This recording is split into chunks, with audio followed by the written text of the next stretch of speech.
The needle slipped through the worn wool of his coat like it was passing through water, and Hester Dugan's hands did not shake. That was the miracle of it.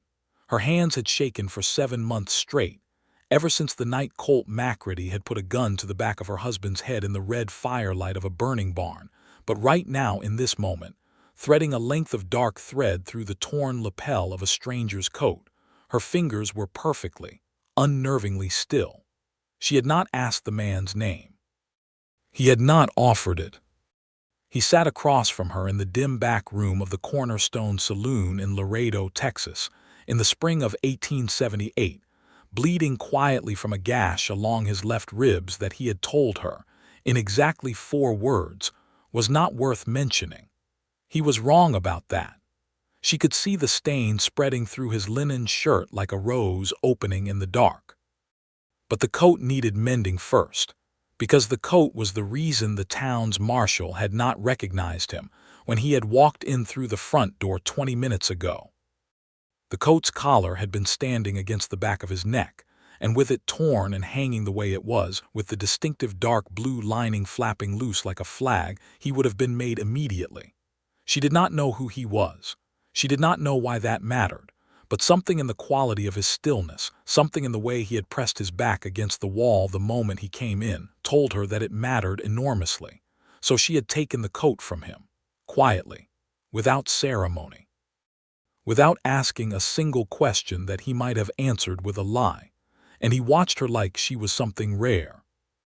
She felt his gaze on the crown of her head the way you feel heat from a fire you are standing too close to. Not threatening, not inappropriate, something else entirely, something that she had not been looked at with in so long that she had nearly forgotten the feeling had a name. He watched her like she was something rare, and the knowledge of it sat in her chest like a stone wrapped in silk. The marshal's boots were still audible on the floorboards beyond the door. She could hear him talking to the saloon keeper, that low, dangerous rumble of a man who already had the answer he wanted and was only performing the question. She kept her needle moving. She did not look up. The stranger's name was Vernon Haskins, though she would not learn that for another hour. And by the time she did, she would already understand that the dark past he carried was not a simple thing, that the betrayal he had survived would have killed most men, and that the hidden motive behind every move he made in this town was tangled up with a grief so old and so calcified that he himself had stopped recognizing it as grief. He called it purpose. He called it justice. He called it the only thing he had left, but that was later. Right now there was just the needle and the coat and the silence between them and his eyes on her face like she was made of something the world did not manufacture anymore. She knotted the thread and bit it clean. "Done," she said. He took the coat from her. He looked at the mend for a long moment. It was nearly invisible. She had done it the way her mother had taught her, the way women in the Tennessee Hill Country had done it for generations, pulling the wool fibers back into alignment so that the seam healed like skin rather than scarring. He looked up at her then, directly, for the first time. His eyes were a dark, unsettled gray, the color of a sky that cannot decide between rain and clearing. His face was hard-planed and weather-burned, and there was a scar along his jaw that ran from ear to chin that had been there long enough to have faded to silver. He was not a young man, not old either, somewhere in that middle territory where a man has survived enough to know what survival costs, but has not yet made his peace with the bill. She put him at perhaps 34. She was 29 herself, though she had been told lately that she looked older, and she believed it, because grief ages a person honestly. "You are either the bravest woman in Laredo," he said, "or you did not understand what you just did." "I understood," she said. He was quiet for a moment. "Then you are the bravest woman in Laredo." She almost smiled. She did not. "The marshal will be through that door in roughly 4 minutes," she said. "Whatever it is you are planning to tell him, I would recommend simplicity. Complicated stories collapse under pressure." He stared at her. "You have experience with that." It was not a question. She did not answer it. "Go out the back," she said. "There is a gap in the fence behind the tannery. It lets out onto the Guadalupe Road." You can be a mile clear of town before he finishes his drink." She stood up and smoothed her skirt and walked back through the beaded curtain into the main room of the saloon without looking back. She did not expect to see him again. She was wrong about that too. Hester Dugan had come to Laredo by a route that was neither clean nor simple. She had been born in 1849 in a small community outside Knoxville, Tennessee, the third daughter of a Presbyterian minister, and a woman who could mend anything and heal most things, and who had died of typhoid when Hester was 16. Her father had remarried quickly, as widowed ministers often did, and the new wife had made it clear with the efficiency of a woman who had studied efficiency her whole life that 3 daughters were too many. Hester's older sisters had married young and locally. Hester had held out for something she could not name, some sense of motion and purpose, and a life that was not simply the repetition of her mother's, which she had loved but which she had also watched wear her mother down to bone. She had met Samuel Dugan when she was 22. He had come through Knoxville on his way west, full of plans and energy and a wild, generous laugh that had felt at the time like the very sound of the future she had been waiting for. He was a cattle rancher, or intended to be. He had land south of San Antonio, he said. Good land, water land, the kind that could build something lasting. She had married him 6 weeks after they met, which had scandalized her father and delighted her sisters, and which she had never once regretted, not in the 7 years of the marriage, not in the 7 months since his death. Samuel had been a good man, not a perfect one. He had gambled more than was wise and trusted people more than was warranted, and his generosity had attracted the kind of company that generosity often does in the West. Men who are generous with nothing themselves but are deeply skilled at receiving generosity from others. Colt McCready had been one of those men. He had ridden onto the Dugan spread near Catala in the fall of 1877 with a story about a horse and a story about a debt and a story about needing just a few weeks of work. And Samuel had believed him because Samuel believed people. It was both his finest quality and the thing that killed him. McCready had wanted the land. Specifically, he had wanted the water rights. The river that cut through the southern corner of the Dugan property had become significantly more valuable in the preceding year, as the cattle drives had shifted west, and every rancher in a 50-mile radius was fighting over water access. Samuel had refused to sell. McCready had made his position on refusal very clear on a night in October when the dry grass was already burning, and the sound of the cattle screaming was the loudest thing in the world. Hester had survived by a combination of luck and a root cellar, and the particular grace that sometimes attends people who are too stunned to panic. She had walked to Catala the next morning. She had told the sheriff everything. The sheriff had listened carefully and then told her, with the measured patience of a man explaining something to someone he considered dim, that Colt McCready had a bill of sale for the Dugan property, signed and notarized, dated 3 weeks prior, and that if Samuel Dugan had not wanted to sell his land he should not have signed the papers. The papers were forged. She knew it. The sheriff knew she knew it. McCready knew she knew it, and that the knowledge would do her exactly no good, because the notary was McCready's cousin, and the deed recorder was a man who owed McCready money, and in that particular county in that particular year. The law was a costume that powerful men put on and took off as needed.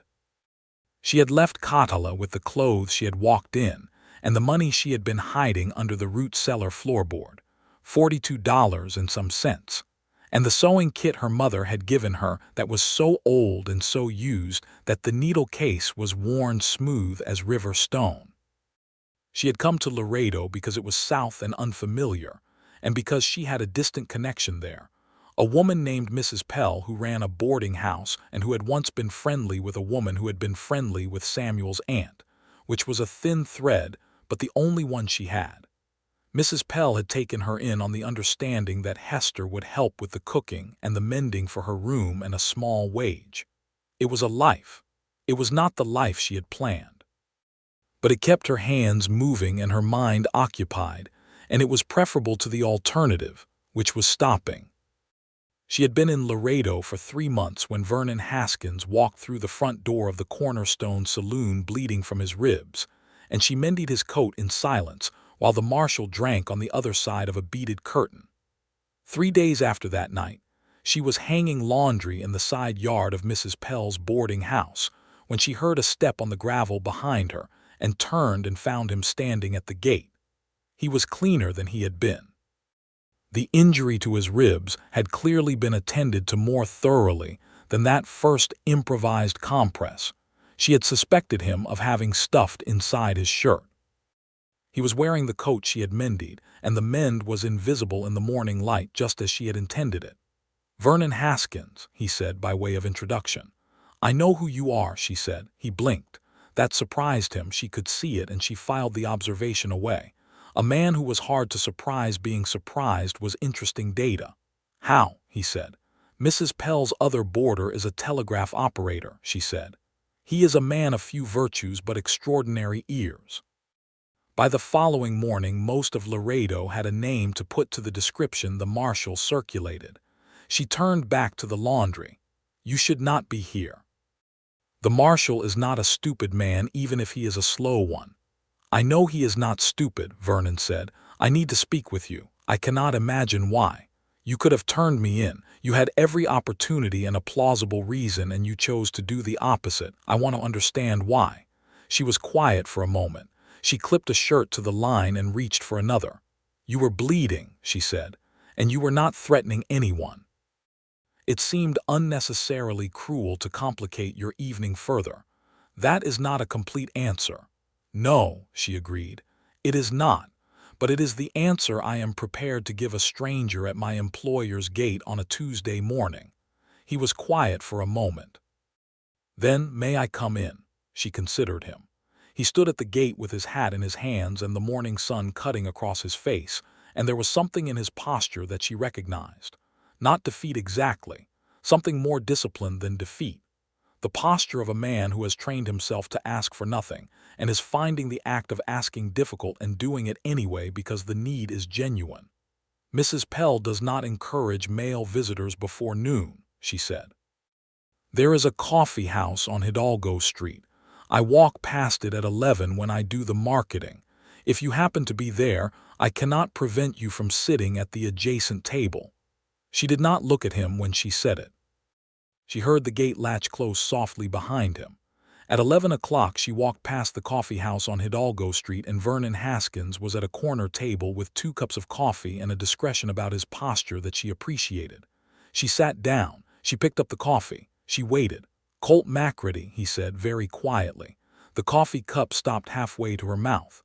"Where did you hear that name?" she said. "I have been looking for him for 4 years," Vernon said. "Not for the same reason as you.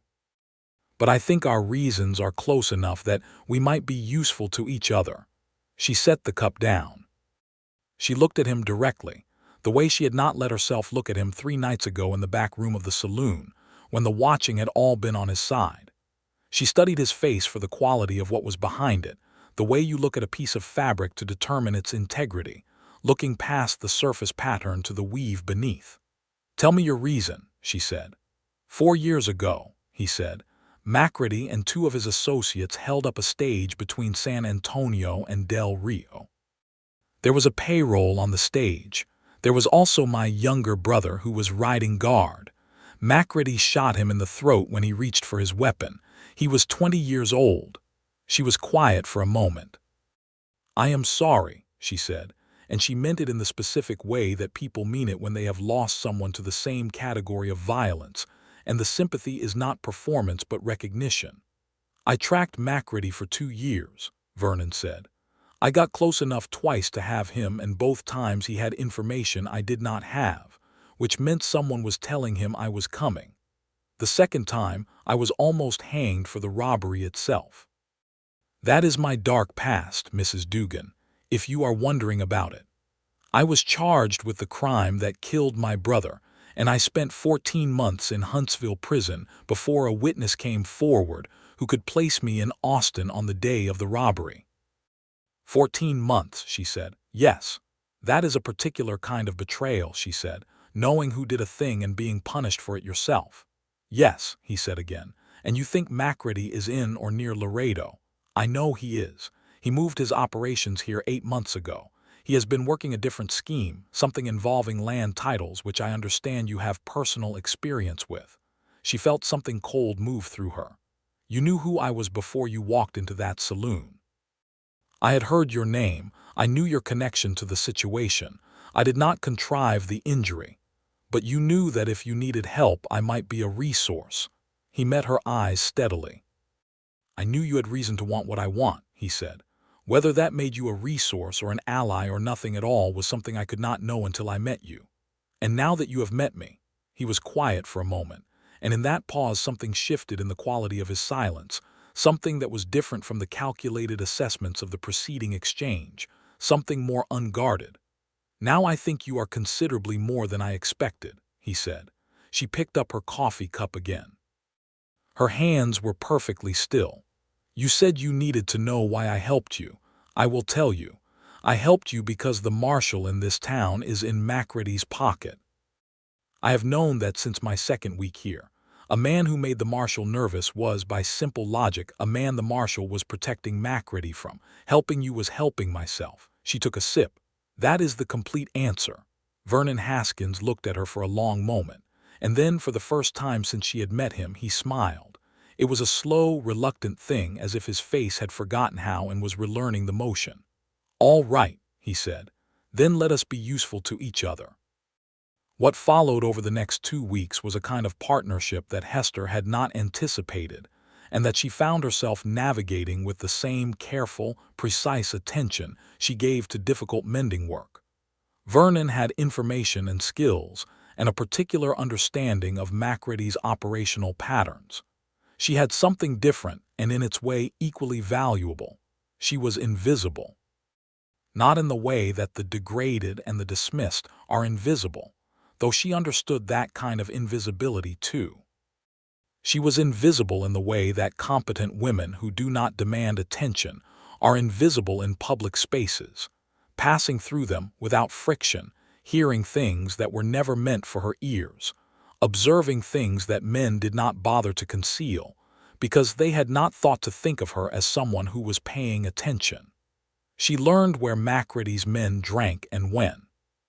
She learned the name of the lawyer in Laredo who was processing his fraudulent land claims, a man named Dulles who wore expensive boots and had the particular kind of well-fed confidence that comes from selling other people's security and never once losing sleep over it.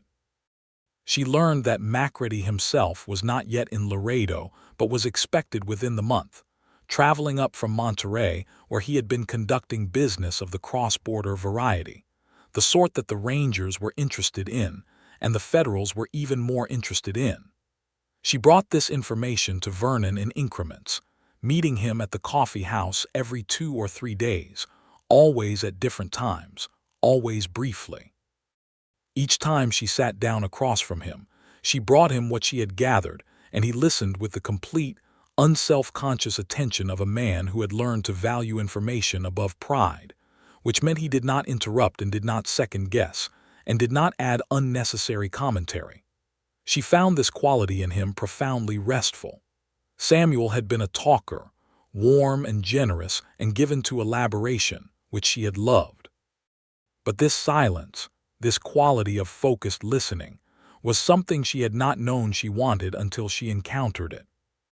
Each time they met, he watched her with that particular quality of attention, not the watchfulness of a man calculating his advantage or even the simple watchfulness of attraction, though she suspected both of those things were present in smaller quantities.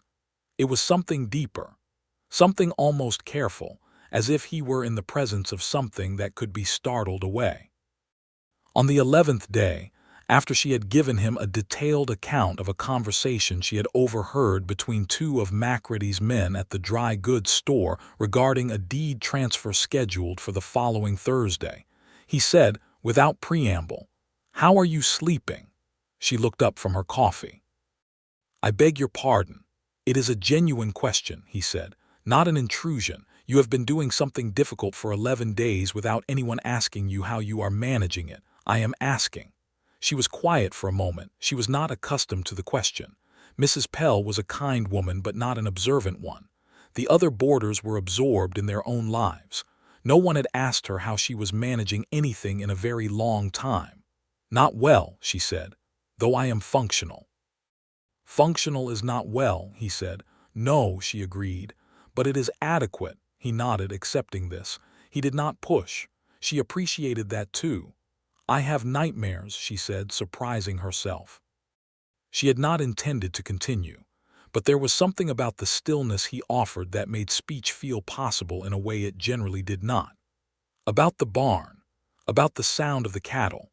I wake and it takes me a moment to locate myself, to know what year it is and where I am, and during that moment I am entirely back in that root cellar and I believe that I have lost everything all over again."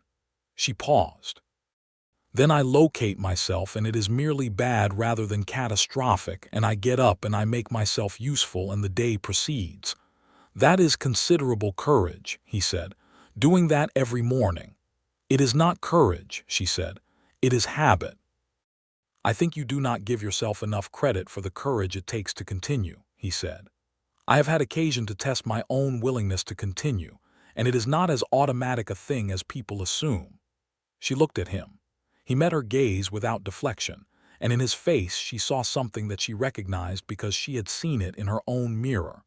The specific flatness behind the eyes of someone who has stood at the edge of stopping and chosen, with deliberate effort, not to. "Vernon," she said, and it was the first time she had used his name, and something in the air between them shifted slightly, like a window being opened. "Hester," he said, and his voice on her name was quiet and specific, as if he had been holding it in his mouth for a while and was only now releasing it. They sat with that for a moment. "Thursday," she said, returning to the business at hand because she needed to, because the other thing was too large to hold standing up and she was not yet ready to sit down with it. "The deed transfer. What is your plan?" "I have been corresponding with a Texas Ranger out of San Antonio," he said, "a man named Pryor. He has been building a case against McReady for the cross-border operations. If I can get him documented evidence of the land fraud here in Laredo, specifically paper connecting the forged deeds to McReady directly rather than just to Dulles, he believes it is enough to bring a warrant that crosses jurisdictional lines. That would remove the marshal's ability to protect him locally. Yes, the problem is that Dulles keeps the originals in his office safe. I need someone who can get to them." She considered this. "His office is on Commerce Street," she said. "He has a secretary, a young man named Garrett, who is deeply in debt at the faro tables at the Cornerstone. I have observed him accepting small loans from one of McReady's men twice in the past week."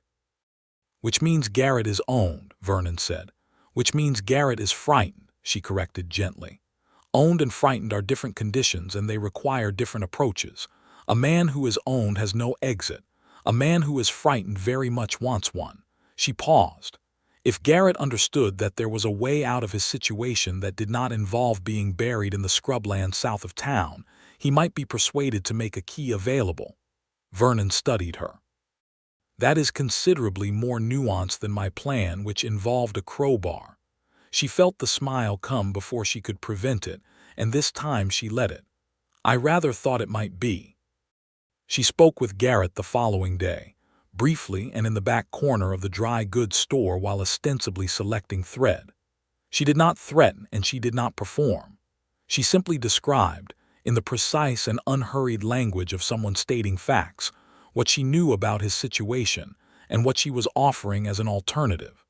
She watched him cycle through denial and fear and calculation, and then something that looked very much like relief. He handed her a wax impression of the safe key the next morning, pressed into a piece of soap, slipped into her marketing basket wrapped in brown paper as she passed his office window on her way to the market. She brought it directly to Vernon. He made the key that afternoon from a locksmith supply he had obtained through a contact in town. He went to Dulles' office that night after midnight, and when he came back, He had copies of 17 fraudulent deed transfers, each one signed with variations of names that could be traced, for anyone with the relevant knowledge, to a pattern of forgery that was Macready's specific signature. He also had, tucked into the inner pocket of the Mended coat, a deed of transfer for the Dugan property near Katala, which he had not mentioned he intended to look for, and which he handed to her without comment the following morning, watching her face as she read her own name, her real name, on a property document she had believed was irretrievably lost. Her hands shook. For the first time in 7 months, her hands shook, not with fear but with something entirely different that she could not yet name but that started behind her sternum and radiated outward to her fingers. "This is," she started, "evidence," he said, "and also yours. Both things are true at once." She looked up at him. She was, to her profound embarrassment, crying, not dramatically, 2 silent tears that she was furious with herself about and that she wiped away quickly with the back of her wrist. He did not comment on them and he did not look away. "Thank you," she said. "It was a practical matter," he said, and she could hear in the deliberate flatness of his tone that he was being gentle with her, that he was giving her the cover of practicality so that she did not have to be undone in front of him. She loved him a little for that.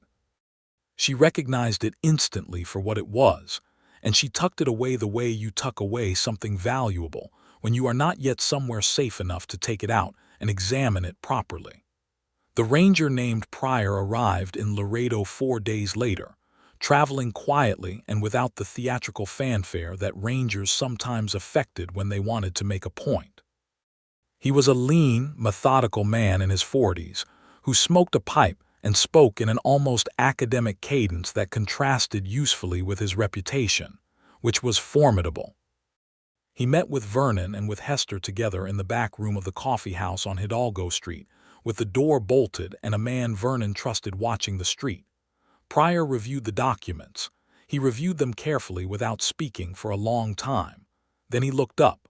"This is sufficient for a warrant," he said, "provided Macready enters Texas jurisdiction, which I understand he intends to do within the next 3 weeks. The question is whether we can maintain the element of surprise long enough to execute it." "The marshal," Vernon said. "Yes, the marshal is a problem. I have been in communication with the Federal District Office in Austin, and we have authorization to temporarily supplant his authority in matters pertaining to this investigation, but exercising that authorization publicly will alert Macready's people immediately." "There is another way," Hester said. Both men looked at her. She had been mostly quiet during the meeting, listening, which was where she gathered her best understanding. "The marshal is protective of Macready because Macready has something on him. Something from his past in Abilene, I suspect, though I have not been able to confirm the specifics. If the marshal understood that his protection of Macready was about to become federal liability, and simultaneously understood that the federal investigator was prepared to treat his past in Abilene as a separate matter if he stood aside willingly, he might choose the option that preserves his freedom." Pryor looked at her for a long moment. "You are suggesting I offer him an exit." "I am suggesting that men do not die for lost causes when they understand the cause is lost," she said. "You do not need him to help you. You only need him not to hinder you." Pryor looked at Vernon. Vernon said nothing, but something in his expression communicated clearly. "All right," Pryor said. "I will have a conversation with the marshal." The next 10 days were a kind of waiting that tested Hester's nerves in ways that the active gathering of information had not. There was nothing to do but continue her daily work and watch and wait, and in the spaces of the waiting, she found herself thinking about Vernon with an intensity and a frequency that she recognized as significant and that she was not yet ready to do anything about. She was not a sentimental woman. She had been in love once, genuinely and happily, and she had lost it, and the losing had not broken her, but it had changed the architecture of how she moved through the world. She had not expected to love again, not because she had decided against it, but because she had not been able to imagine it, the specific act of opening something in herself that she had carefully closed, not from bitterness but from simple self-preservation. Vernon was not a man who asked her to open anything. He did not press. He did not make declarations or perform ardor or use any of the techniques that men employed when they wanted a woman to feel she was being pursued.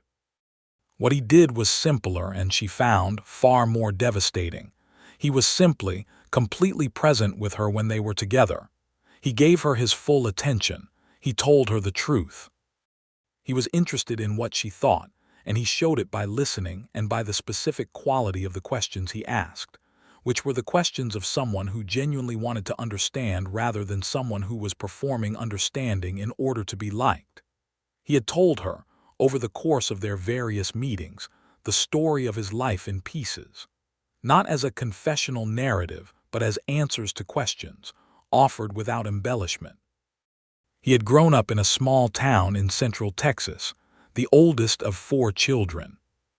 His father had been a rancher of the same industrious, trusting disposition that had characterized Samuel Dugan, and the property had survived its patriarch, which Vernon credited to his own particular refusal to trust anyone with anything important without verification.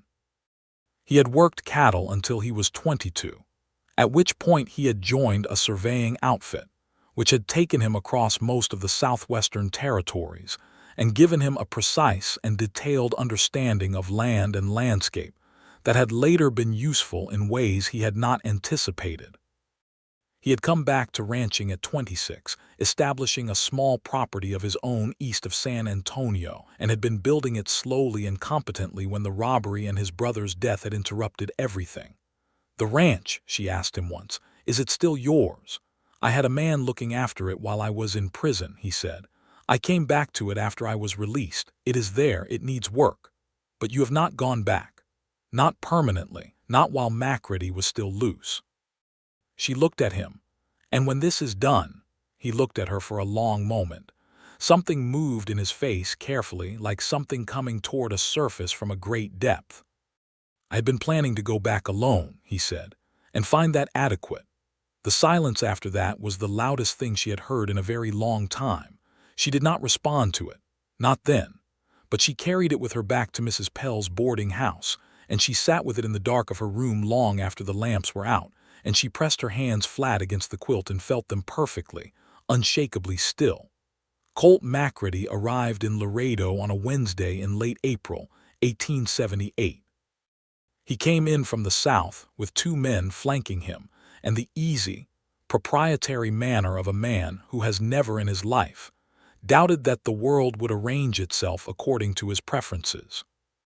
He was a large man, broad in the shoulder and red in the face, with pale eyes that sat too close together and a mouth that always seemed to be suppressing amusement at something private and unpleasant. Hester had not seen him in 7 months. She saw him now from across the main street, from behind the glass window of the dry goods store where she was making the weekly purchase of thread and buttons for Mrs. Pell. She had not known, abstractly, what she would feel when she saw him. She knew now. It was not the terror she had been carrying since October, not the cold animal fear that woke her from nightmares. It was something colder than that and more directed. It was the specific, clarifying rage of a person who has survived an injustice and is in the immediate proximity of its author and has the tools to do something about it. She kept her face absolutely neutral. She completed her purchases. She walked back to the boarding house without changing her pace or her expression. She sent word to Vernon through the method they had established, a particular arrangement of items in the front window of Mrs. Pell's boarding house that was visible from the street. Within 2 hours, the arrangement was in motion. Pryor had already spoken with the marshal. Hester did not know exactly what had been said in that conversation, but she knew the outcome. The marshal had spent the previous 4 days in a state of careful, deliberate non-observation. His attentions pointed determinedly in directions that did not include anything involving Colt Macready. Whether this was the exit Hester had predicted or simply the strategic blindness of a man who had decided which way the wind was blowing, the effect was the same. Macready and his men were taken on Thursday morning, outside the land office on Commerce Street, where they had arrived to finalize the deed transfers that Dulles had prepared. Pryor and 2 other rangers came in from 3 directions. Vernon was present, not as an officer of any law but as a witness, and as the man who had handed Pryor the evidence that made the arrest possible. He stood on the opposite side of the street, and he watched Colt McCready be restrained, and he did not look triumphant or relieved. He looked like a man who has carried something heavy for a very long time and has just put it down, and is not yet sure what to do with his empty hands. Hester watched from further down the street. She watched McCready, and she watched Vernon watch McCready, and then Vernon looked up and found her across the distance, and they looked at each other for a long, still moment while the sounds of the arrest went on around them and the dust rose and settled. He tipped his hat. She nodded once. It was, in the context of everything, almost laughably understated. Almost. There were legal proceedings after that, which moved with the particular grinding slowness of the Texas federal justice system. But Pryor was a thorough man, and the evidence was comprehensive. And Dulles broke within a week of being arrested, providing a corroborating account that effectively ensured McCready's conviction on multiple counts, including the original robbery and murder charge that had been hanging over Vernon's head for 4 years. The forged deeds were voided. The Dugan land near Cottala was formally restored to Hester's name, a process that required 3 weeks of paperwork and 2 trips to San Antonio, during which Vernon accompanied her because he had business in San Antonio anyway, and because, as he said, he was familiar with federal land offices and knew which clerks could be hurried and which needed patience. They traveled to San Antonio by stage, which took a day and a half, and spent 2 nights at a respectable hotel near the federal building. During the day, they worked through the necessary paperwork. In the evenings, they had dinner in the formal dining room the first night, and the second night at a smaller place that Vernon knew from his years of surveying work, a Mexican restaurant 3 streets from the main plaza where the food was extraordinary, and the light was soft, and the proprietor, an elderly man named Don Aurelio, greeted Vernon by name with evident warmth and brought them food without asking, trusting his own judgment about what they needed. That second dinner was where things changed, or rather where what had already changed became impossible to ignore or defer. They talked for 3 hours. About everything. About Samuel, whom she described honestly, with love and clear eyes, giving him his virtues and his flaws with equal precision. About Vernon's brother James, who had wanted to be a school teacher and who had loved mathematics with an almost religious devotion, and who had been 20 years old when McCready's bullet ended him. About their childhoods and their parents, and the particular way the West had shaped them both, the way it demanded a kind of self-sufficiency that could become isolation if you were not careful about it, the way that isolation could harden into a habit so deep you stopped noticing it was a choice. "I have been alone for a very long time," Vernon said, and he said it without self-pity or performance. "I had convinced myself I preferred it." "Had," she said. "Had," he confirmed. She looked at him across the table with the candlelight between them and Don Aurelio's extraordinary food going cold on the plates and the sounds of San Antonio moving past the window, and she made a decision. She had been making small decisions toward him for weeks, each one a half-step, each one deniable in isolation. She made a full decision now. "I have the land," she said. "I have the property back. I need to decide what to do with it, whether to try to rebuild or to sell." "What do you want to do?" "I want to rebuild," she said. "I want the life I went there to build in the first place. I'm not interested in being driven out of it permanently by a man who is now going to spend the next several decades in federal prison." She paused. "But I cannot do it alone. The practical reality of rebuilding a cattle operation with no crew and no capital requires a partnership of some kind." "A business partnership," he said carefully. "I am talking about a marriage," she said, because she was not a woman who found indirection useful, and she was too tired of waiting for the right moment to manufacture one. "If you are willing. I am not proposing it out of practicality, though it is practical." I am proposing it because you are the most remarkable person I have met in a very long time, and because when I think about the future, specifically your future, you alone on that ranch east of San Antonio finding it adequate, I find that I cannot bear it." Vernon was very still for a moment. Then he said, "I am not willing to be a business partner." She blinked. "I want to be a husband," he said. "I want it considerably more than I have allowed myself to acknowledge, and I want it with you specifically, and I would prefer to be clear about that rather than let it be covered by practical language." He paused. "If you will have me." She looked at him. His face was completely open in a way she had not seen it before, the careful armor gone, the calculated neutrality gone, just the man underneath, which was a man of great depth and steadiness, and a kindness he was not naturally inclined to display, but which was genuinely present, and which she had been observing for weeks in the precise, attentive way he attended to her. "Yes," she said, "I will have you." They were married in San Antonio, in a small ceremony at a Methodist church on the last day of April, 1878. The witnesses were Ranger Pryor, who had not planned to stay in San Antonio that long but who had delayed his departure when Vernon mentioned the occasion, and who shook Vernon's hand afterward with a warmth that indicated the respect between them ran deeper than the professional. Don Aurelio and his wife also attended, which Hester had not anticipated, and which moved her in a way she had not expected. She had thought she would miss having her sisters or her father there, and she did, but the two witnesses who were present represented something specific. They were people who had known Vernon in different capacities and had come to see him married, which was its own testimony. She wore a dress she had altered herself, a good dark blue wool she had purchased in San Antonio the previous day, fitted to her exact measurements in 12 hours of focused work in her hotel room. Vernon, watching her come down the church aisle toward him, did not look at the dress.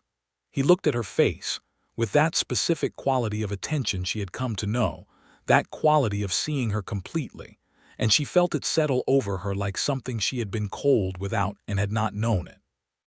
They spent one further night in San Antonio, and then traveled south to Laredo to collect Hester's belongings from Mrs. Pell's boarding house. Mrs.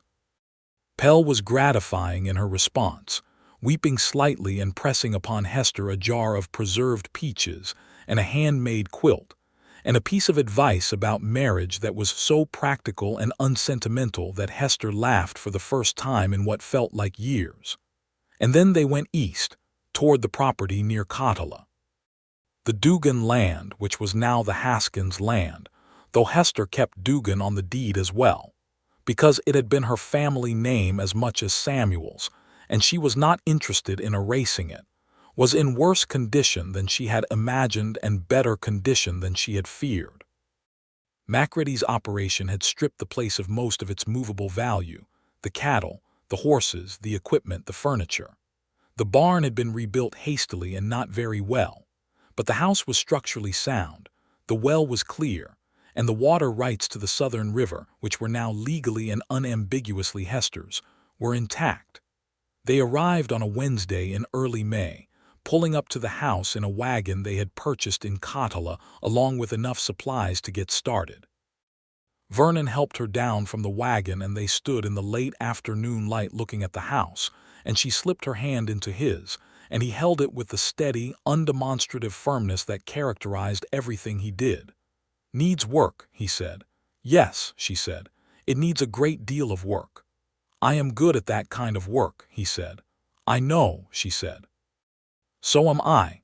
They began the rebuilding with the systematic thoroughness of two people who had both, in different ways, been building things carefully for a long time, and understood that foundation mattered more than speed. Vernon's surveying background made him unexpectedly useful in the assessment and planning stages, his eye for land and grade and water flow turning out to be exactly what was needed to understand how the property could best be developed going forward. Hester's precise, practical competence extended well beyond sewing. She was an excellent cook, a capable gardener, and had a head for numbers that had always outpaced Samuel's, and which now applied itself to the bookkeeping of their joint enterprise with formidable effect. They hired 2 hands by mid-May, brothers from Cotala named Felix and Pablo Garza, who were skilled, honest, and who took the measure of their employers quickly and were clearly satisfied with what they found. There was a quality in the Haskins household that the Garza brothers appeared to appreciate, a quality of mutual respect that was not theatrical but consistent, that characterized the way Vernon and Hester spoke to each other, and that extended without differentiation to the way they spoke to their employees. The first cattle came in June, a small herd of 23 purchased from a rancher north of Cotala who was reducing his operation. They were good stock. Vernon's eye for livestock was as reliable as his eye for land. Hester rode out with him to receive the herd, riding a bay mare she had named Patience, and working the animals alongside the Garza brothers with a competence that surprised no one who knew her and that caused Vernon, who did know her, to watch her with an expression that she had become familiar with over the preceding months. That expression, still there, still that quality of seeing something rare. She rode up alongside him as the herd settled and said, "You are staring." "I am aware," he said. "You have been doing it for 4 months." "Yes," he said. "I do not expect to stop." She looked at him sidelong, and the smile came fully this time, without hesitation or self-editing. "Good," she said, and pressed her heels into Patience's sides and rode ahead, and she heard him follow. The summer of 1878 was full and difficult and good. They worked from before dawn to after dark most days, the physical work of building a cattle operation from the ground up, which is not romantic work and is not clean work and is not the kind of work that allows for much sentimentality. But it had its own particular beauty, the beauty of purpose shared, of 2 people with different and complementary skills moving through a common task with the efficiency of people who trust each other completely and without reservation. They were happy. Hester was conscious of it in a specific, almost alarmed way, the way you are conscious of a flame you have cupped in your hands against the wind, aware of its fragility while simultaneously allowing yourself to simply be warmed by it. She had been afraid, privately, that the happiness she had known with Samuel had been a singular thing, specific to him and to their particular combination, and that any subsequent happiness would be a lesser addition. She had been wrong. It was not a lesser addition. It was something entirely different. It was quieter in some ways, less exuberant, less full of the generous noise that had characterized Samuel's love, but it was deeper in ways she had not expected. It was more seen. She had not known, until she had been with Vernon, what it felt like to be with someone who paid this quality of attention to who she actually was rather than who they hoped or assumed her to be. She told him this one night in late July, lying in the dark of their bedroom with the sound of the night wind against the house and the distant sound of the cattle settling. She had not planned to say it. It came out in the specific way honest things often do, without preamble. He was quiet for a moment after she said it. Then he turned toward her in the dark. "I have been watching you since the first night," he said. "You were mending a coat in complete silence while a man who wanted to arrest me was 20 feet away, and your hands were perfectly still, and I thought, whoever she is, whatever has brought her to this point, she is the most composed and capable and extraordinary person I have ever been in a room with." He paused. "I kept watching because I kept finding new things. I do not think I am going to run out of them." She was quiet for a moment. "Vernon," she said. "Hester," he said. The warmth between them in the dark was complete and ordinary and perfect, which is the only way warmth ever truly is. In October of 1878, Garrett, the secretary who had provided the wax impression of Dull's safe key, appeared at their door with a letter of introduction from Ranger Pryor, asking for work. He was a young man of 22 who had clearly traveled hard to get there, and who stood on their front step with the uncertain hopefulness of someone who is not accustomed to asking for charity and is not entirely sure this qualifies as charity. Vernon read Pryor's letter, which was thorough and fair, Noting both the young man's contribution to the McCready arrest and his extensive debts and his demonstrated weakness for gambling and his apparent, subsequent sobriety of both the literal and figurative variety, he handed the letter to Hester. She read it.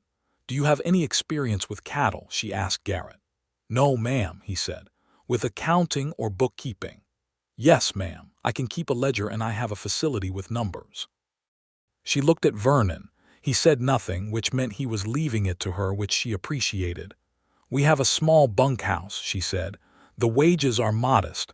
The work is honest. If we find the gambling is a problem, we will tell you directly before we ask you to leave. If you find the remoteness a problem, we will expect the same directness from you." Garrett's face went through approximately 7 emotions in rapid succession. "Yes, ma'am," he said finally. "Thank you." He turned out to be excellent at the books. He also turned out to have a gift with the horses that he had not known about himself, which suggested he had simply not been in proximity to horses often enough to discover it, and which added considerably to his value on the property. By the end of 1878, the Haskins operation was small but functional, with a herd of 41 cattle, 2 employees who were both proving their worth, clean water, good grass, and a set of books that showed, if not profit, at least the clear trajectory toward it. Hester discovered she was pregnant in December of that year. She told Vernon on a Sunday morning, directly after breakfast, in the same direct and practical manner she employed for most important communications. She had been fairly certain for 2 weeks, but had wanted to be more than fairly certain before saying anything. He went very still in the way that he went still when something had struck him deeply. Then he stood up from the table and came to where she was sitting and crouched down in front of her and took both of her hands in his, which was about as physically demonstrative as he got without privacy, and held them and looked at her. "Are you well?" he said. "Entirely," she said. "I have been feeling somewhat tired, but otherwise I am perfectly well." "Good," he said. His voice was not quite steady and she loved him enormously for it. "That is very good. I thought you would be pleased." "I am," he said. "I am considerably more than pleased. I am trying not to be undignified about it." She laughed. "You are never undignified." "I came close just now," he said, and he smiled that slow, reluctant smile. The pregnancy was uncomplicated, which was a mercy that Hester did not take for granted, and which she attributed partly to the physical strength she had built over the preceding months of hard work, and partly to the fact that she had no patience for being ill and her body had apparently taken note. She continued working through most of it, adjusting her activities as needed, letting Vernon do the things that required excessive lifting without making a production of it, accepting the particular fierce attentiveness he brought to looking after her without either dismissing it or being made helpless by it. The child was born in late August of 1879, with the help of the midwife from Catala, a capable and experienced Mexican woman named Señora Vasquez, who had been delivering babies in Webb and LaSalle counties for 25 years, and who arrived at the Haskins property with the equanimity of a person for whom the extraordinary and the ordinary were the same category of event. The child was a boy. They named him James Samuel Haskins, for his uncle who had wanted to be a schoolteacher and had loved mathematics, and for the good, generous man who had brought Hester west in the first place and whose land this had originally been. Vernon held the baby with the same quality of careful attention he gave to everything, and when he looked up from the baby's face to Hester's face, the expression in his eyes was something she had not seen in him before, not the usual watchful appreciation or the deep-set warmth she had come to rely on, but something nakedly open and unguarded and shaken, and it was the most beautiful thing she had ever seen on a human face. "James Samuel," he said. "Yes," she said. He looked back at the baby. "He has your hands," he said. She looked. The baby's hands were small and perfectly proportioned, fingers slightly longer than you expected, the hands of a person who might eventually be precise about things. "Good," she said. "He will need steady hands." Life moved forward with the particular momentum of a well-built operation. The herd grew. The books improved. A second hand was hired in the spring of 1880, a quiet and dependable man from San Marcos named Tomas, who had worked cattle his whole life, and who needed the work for reasons he did not elaborate on, and which Vernon did not press him about, having been the recipient himself of the useful grace of unasked questions.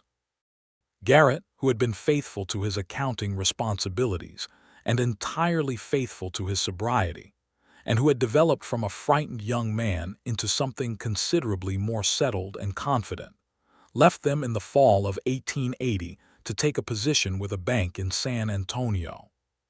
He left with their genuine good wishes and a handshake from Vernon that lasted slightly longer than handshakes usually do, and that contained, in that extension, everything that needed to be communicated between a man who had been given a chance and the people who had given it. Ranger Pryor rode through twice in that period, once on official business passing through the region, once for reasons he described as personal but which seemed to involve checking on the Haskins operation specifically, a courtesy that Vernon received with the brief, sincere warmth he reserved for people he genuinely respected. The formal conviction of Colt McCready was handed down in a federal court in San Antonio in January of 1880. He received 40 years on the combined charges: the murder of James Haskins, the robbery of the Del Rio stage, fraud, forgery, and 2 counts of land theft under federal jurisdiction.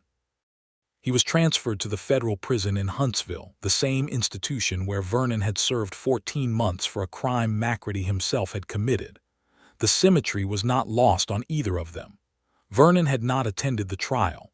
He had given his deposition to Pryor and had not needed to be present for the sentencing. When Pryor sent word of the outcome, Vernon read the letter at the breakfast table, read it twice, folded it, and set it down. He was quiet for a moment. "It is done," he said.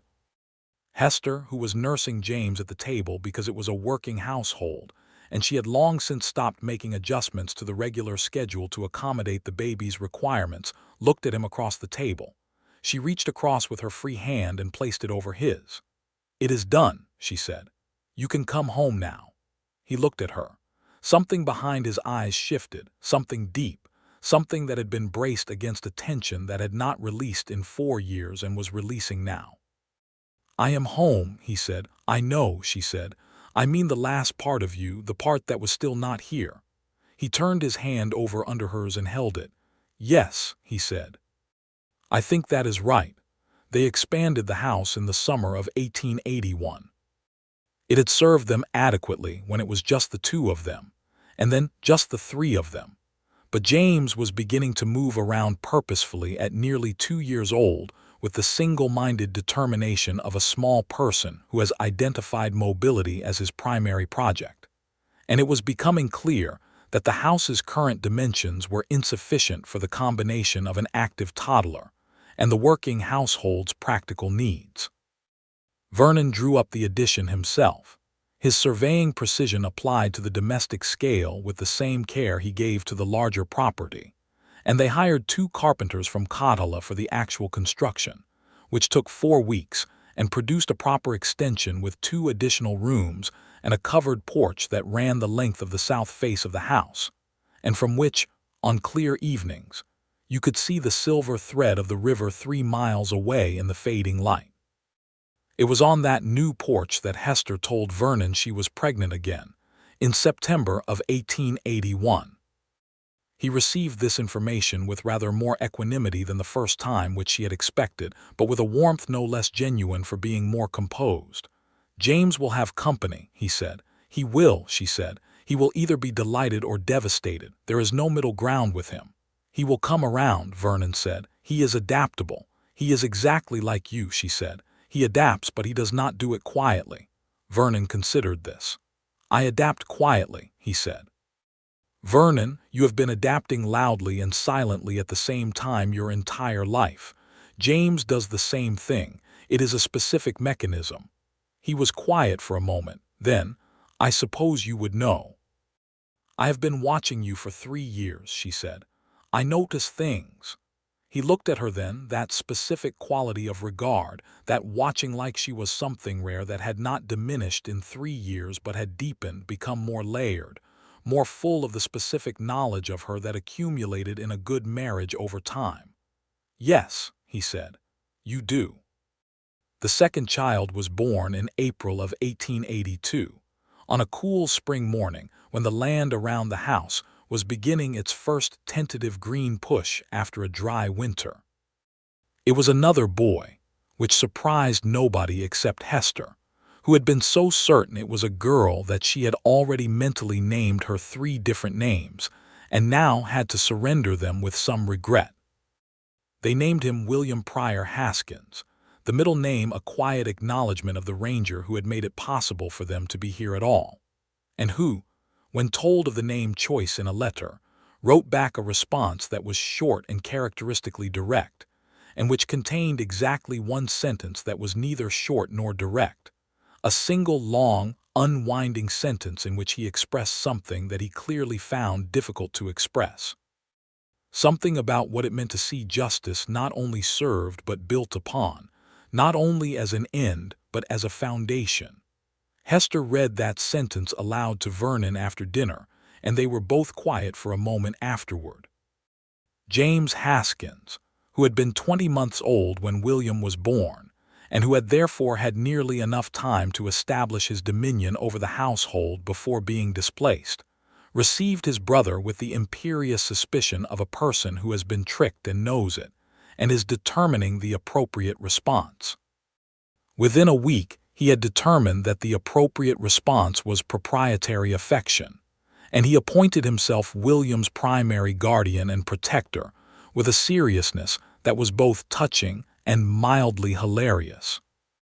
Life at the Haskins property settled into the rhythms that characterize well-established homesteads in the late 19th century West, rhythms that were hard and seasonal and full of the specific texture of days that are each genuinely different from the last even when they are externally similar. There were the cattle and the land and the books, and the practical negotiations of neighbors and buyers, and the complicated politics of water rights that were perpetual features of the southern Texas landscape. There were the children, who were both distinct and remarkable persons in their own ways, and who demanded from their parents the flexible, ongoing attention that children require, and that Vernon and Hester gave with the same quality of completeness they gave to everything else. And there was the marriage itself, which continued to be what it had been from the beginning, a thing of depth and steadiness, and the particular, unhurried warmth of 2 people who know each other thoroughly and choose each other anyway daily, without drama or declaration, but with the consistency that is love's most durable form. Hester's sisters came to visit in the summer of 1883. They had been corresponding since the marriage, tentatively at first and then with increasing warmth, and the visit had been discussed for a year before it became actual. They arrived together, Eleanor and Margaret, traveling by train to San Antonio and then south by stage, and they stood in front of the house on the afternoon of their arrival and looked at it and at the land around it, and at their sister standing on the new front porch with a 4-year-old boy attached to her left hand and a year-old boy on her hip and a man standing a half-step behind her. And Eleanor said, quietly and with a fierce, genuine happiness, "Oh, Hester." Margaret, who was the practical one of the 3 and had always been, looked at the cattle and the house and the addition and the fence line and said, "This is a real property." "Yes," Hester said, "it is." They stayed for 3 weeks. Vernon, who had been mildly wary about the visit in the specific way of a private man facing sustained proximity with people he did not know, found them both easy, which he had not expected. Eleanor was warm and funny and observed people with the same precise, quiet attention that characterized Hester, which meant they understood each other without much conversation. Margaret was direct to the point of bluntness, which Vernon appreciated because he could always tell exactly where he stood with her. On the second week of the visit, Eleanor sat next to Hester on the porch in the evening while the men and Margaret were inside and James was asleep and baby William was on the quilt between them, and she said, He watches you the way father used to watch mother, before she died. That quality. Hester did not say anything for a moment. She looked out at the land in the evening light, the long flat reach of it, the river thread in the distance, the sound of the cattle settling. "Yes," she said, "I know. I am glad," Eleanor said. "I was worried about you for a long time, after Katala, after everything." "I know that too," Hester said. "I was worried about me for a while also." "You seem," Eleanor said, "like someone who is completely where they are supposed to be." Hester looked at her sister. She thought about the root cellar in October and the $42 and the sewing kit worn smooth as river stone. She thought about the back room of the Cornerstone Saloon, and the needle moving through dark wool, and the weight of a man's gaze like heat from a fire you have chosen to stand close to.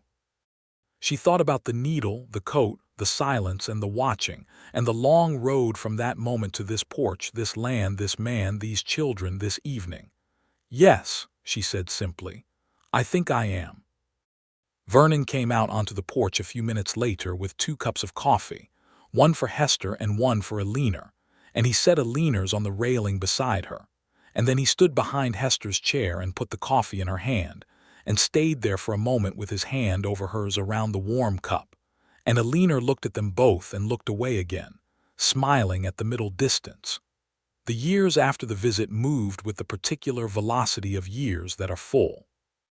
The herd continued to grow, reaching 200 head by 1885, at which point the Haskins property had become a recognized operation in the regional cattle economy, not the largest in the area, but among the most consistently well-run, a reputation that Vernon cultivated carefully, and that was based primarily on the combination of his land and livestock judgment and Hester's precise accounting, which had a reputation of its own among the buyers and brokers who dealt with them for being accurate to the last cent and honest about problems that other ranchers would have concealed. James, who turned 7 in August of 1886, and who had the mathematical ability that his namesake uncle would have recognized and been delighted by, was being schooled partly at home by Hester, who was a rigorous and demanding teacher with a gift for making rigor feel like discovery, and partly by the schoolteacher in Katala, who had told Vernon on his first meeting with her that James was the most intellectually aggressive 7-year-old she had ever taught, which she intended as a compliment, and which Vernon received as such. William was 4 and had his father's physical steadiness and his mother's directness and a sweetness of disposition that was entirely his own, and he moved through the world with the contented absorption of a person for whom the present moment is consistently sufficient. In 1887, when James was 8 and William was 5, Hester discovered she was pregnant for the 3rd time. She was 38 years old, and she was initially cautious about this in ways she had not been with the previous pregnancies, aware of what the age increased in terms of difficulty and risk. Senora Vasquez, who was still the midwife for the region and who had attended both previous Haskins births and who regarded Hester with the respect that one capable woman gives another, was thoughtful but not alarmed. "You are strong and healthy and you have had 2 straightforward deliveries," she said, in the practical, unfussy way she assessed everything. "Be sensible. Do not carry anything very heavy. Let your husband do the lifting." "My husband already monitors my activity levels to a degree I find occasionally excessive," Hester said. Senora Vasquez's eyes glinted with amusement. "Good," she said.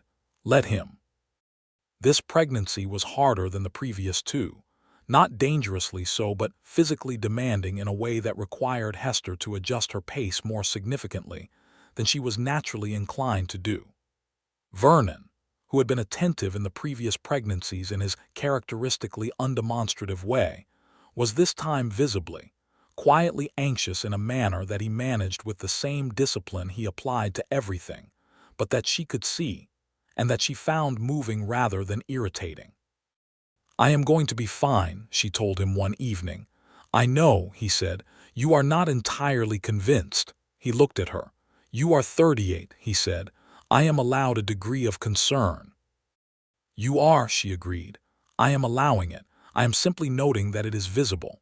Good, he said. Then I do not need to explain it. She reached over and took his hand. He held it with both of his. The child was born in January of 1888 at the turn of a new year in what Senora Vasquez described as a more laborious but ultimately uncomplicated delivery. It was a girl. They had been right this time about the probability.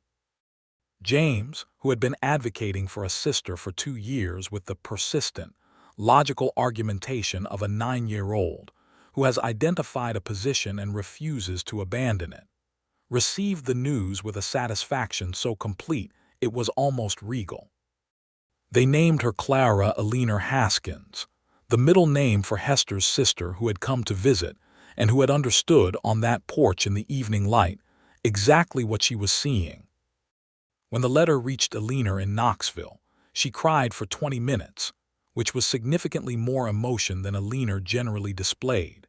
And then she wrote back a letter so warm and specific and full of the love of a woman who had been worried about her sister for a very long time and was now simply and thoroughly relieved that Hester kept it, folded in the cedar box where she kept the things that mattered most. Clara was, from her first weeks, a person of decided opinions and powerful lung capacity, and the particular alert watchfulness of a child who intends to understand everything. Vernon looked at his daughter with the same expression he had looked at his sons with, that open, unguarded quality. But there was something additional when he held Clara, something that Hester identified as a specific tenderness that fathering a daughter had introduced to him. He held her with the steady carefulness he gave to fragile things, and Clara, who did not appreciate being treated as fragile, communicated this preference with some force before she was 6 months old, by which point Vernon had adjusted his approach to one of respectful attentiveness that suited them both considerably better. The year Clara turned 2, Ranger Pryor retired from the Texas Rangers after 30 years of service and stopped in at the Haskins property on his way through to the hill country where he intended to settle. He stayed for 4 days and spent those days in the particular ease of a man who has decided that the portion of his life requiring vigilance has concluded and who is allowing himself the luxury of simple pleasure. He walked the property with Vernon and discussed the cattle and the land management and the state of the regional water situation. He spent an entire afternoon playing a complicated card game with James that James had invented, and that involved a set of rules that changed based on what cards had been played previously, and that Pryor engaged with the analytical seriousness it deserved. He held Clara while she attempted to investigate every item on his person, methodically and with great interest, and he let her do it with the patience of a man who has nothing left to protect and everything to enjoy. On his last evening, he sat on the porch with Vernon and Hester after the children were in bed, and they talked for a long time about what had been and what was now and the great distance between those 2 points. The night was mild and the cattle were settled, and the stars over the flat Texas land were enormous, the full, overwhelming sky of places with no competing light. 4 years ago, Pryor said, I received a packet of evidence from a man who should not have survived long enough to gather it, and with it a note from a woman whose name I did not know yet, explaining the significance of each document in terms so precise and so well organized that my clerk thought I had written it myself. Hester smiled. You never told me that. I am telling you now, Pryor said. It was extraordinary work, both of you, but particularly that. He looked at Hester. You had lost everything, and you used what you had left to do something that required considerable courage and considerable intelligence, and you did it quietly and without fanfare. I have known rangers who would have made a worse job of it. Hester was quiet for a moment. I had help, she said. You had a partner, Pryor said. There is a difference. He looked at Vernon. You knew that from the beginning, I think. From the first night, Vernon said. Pryor looked out at the dark land. Good, he said. That is the right thing to know. He left the next morning, riding north with the unhurried air of a man who has know where he must be and is enjoying the fact. He turned once at the top of the rise and raised his hat, and they raised their hands. And then the rise swallowed him, and the sound of his horse faded into the enormous quiet. Vernon and Hester stood in front of the house for a moment after he was gone. The morning was clear and the light was early gold, and the land spread out around them in all its difficult, beautiful, demanding particularity. James came out of the house behind them, barefoot and eating a biscuit with the focused efficiency of a boy who has somewhere important to be. "Is Ranger Pryor gone?" he asked. "Yes," his father said. "I calculated the optimal strategy for the card game," James said. "I wanted to tell him. Write him a letter," Hester said. "He would appreciate it." James considered this. "Yes," he said, "that is logical." He went back inside. William appeared in the doorway a moment later, still in his nightclothes, holding Clara by the hand. Clara, at 2.5, was dressed in approximately half a dress and one boot, the other boot clasped under her arm as a possession rather than being worn. She took in the morning with the focused attention she gave to all phenomena. "Pryor gone?" William asked. "Gone," his father confirmed. William nodded, accepting this, and tugged Clara gently back inside. Clara allowed herself to be tugged while maintaining possession of the single boot. Hester looked at Vernon. He was looking at her in the morning light, the way he always looked at her, with that quality that had not diminished in 10 years but had become something larger and more settled, like a river that has found its course and runs full and clear and sure of its direction. "Good morning," she said. "Good morning," he said. He reached over and took her hand. She felt it, warm and steady and completely familiar and still, after all this time, remarkable. The sun came up over the flat land and the cattle were moving, and the house behind them was full of the sounds of their children beginning their day. And the river in the south was a silver line in the early light. And the land was theirs, built and kept and tended with their own hands, honest and hard won, full of the specific weight of everything they had survived to reach it, and everything they had built once they arrived. She had mended his coat in silence in a back room in Laredo while the law moved on the other side of a beaded curtain, and he had watched her like she was something rare, and the watching had never stopped. It had deepened and widened and grown to include the whole of who she was, not just the composed precision of a woman in crisis, not just the bravery that had moved him first, but all the rest. The grief and the determination, the intelligence and the humor, the way she managed her own tenderness by directing it outward into practical action, the way she held the people she loved with a steady, undemonstrative fierceness that asked for nothing and gave everything. She was rare. He had known it from the first moment, and every subsequent moment had confirmed it, and the confirmation was not a diminishing thing, but an enlarging one, each new knowing adding to the weight and the wonder of the original recognition. She looked out at the morning and felt his hand around hers and listened to her children inside the house they had built and let the warmth of it settle into her bones the way the sun settles into land that has been turned over and opened and is ready, finally, to receive what is being offered. They stood there for a while longer. There was no hurry. The day was full of work and the work was good and they had time, all the time they needed, and it was enough, more than enough. It was, in the only way that mattered, everything.